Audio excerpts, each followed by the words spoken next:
Our cardiovascular system is comprised of our beating heart, blood vessels, and blood.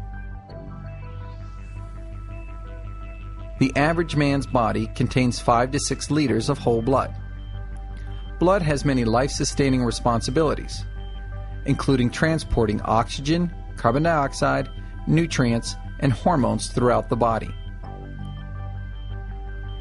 Blood is composed of red blood cells, white blood cells, platelets, and nutrients. Also circulating in our blood is cholesterol. The two common forms are LDL, the bad cholesterol, and HDL, the good cholesterol. Hyperlipidemia occurs when we have a higher amount of LDL than is normal.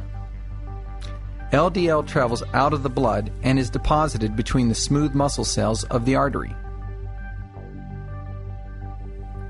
White blood cells called macrophages eat the LDL and become foam cells.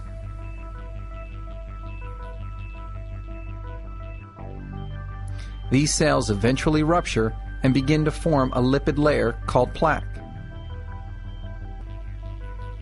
The increase in lipids can cause plaque to grow over time, leading to obstructions.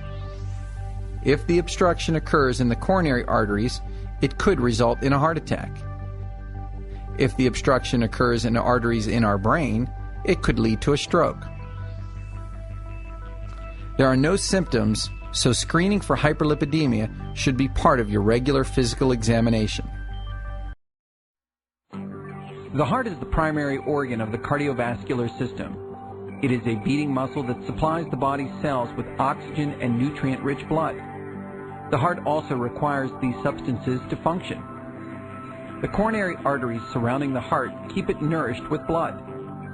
Inside a healthy artery, red blood cells and other substances can flow freely to the heart. The walls of the artery are smooth and uniform in thickness. Over time, however, fatty deposits called plaque can build up within the artery walls.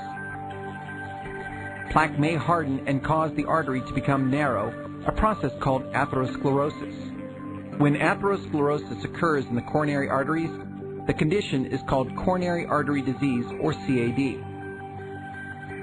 Untreated, coronary artery disease usually worsens and can lead to myocardial infarction, the medical term for heart attack. A heart attack occurs when a blockage in a coronary artery deprives the heart of blood. Most heart attacks are caused by blood clots that form in an area of unstable plaque. Plaque is considered unstable if its calcified cap is thin and vulnerable to rupture.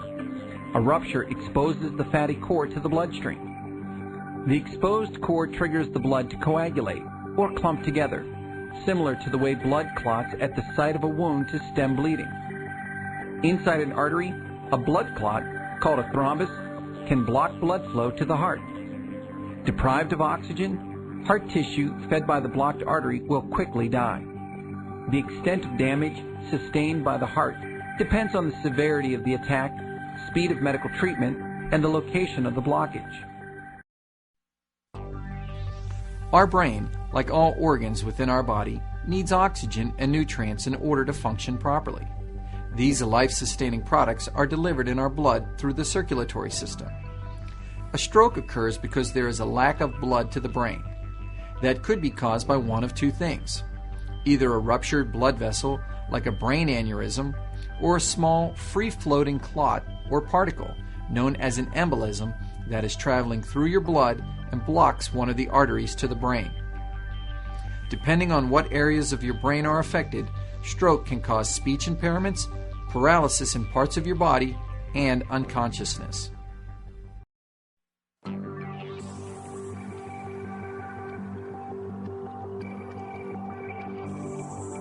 The heart is a beating muscle that continually pumps blood to the rest of the body. The coronary arteries supply the heart itself with the necessary oxygen and nutrients it needs to function effectively. Over time, fatty deposits called plaque can build up inside the arteries, clogging the passages and reducing the flow of blood to the heart. A coronary angiogram uses contrast dye to determine if the heart is getting an adequate supply of blood. A catheter delivers the dye to the coronary arteries. A small incision is made in the upper thigh. A guide wire is then inserted into the femoral artery and threaded to the aorta. A catheter is inserted along the guide wire to the aorta. Once the catheter reaches the aorta, the contrast dye is injected and an X-ray is performed. Areas of healthy blood flow appear light in the X-ray. Following the angiogram, the catheter and guide wire are withdrawn. If treatment is necessary, your physician may recommend medication therapy or one or more commonly performed procedures, such as balloon angioplasty, stenting, atherectomy, or bypass surgery.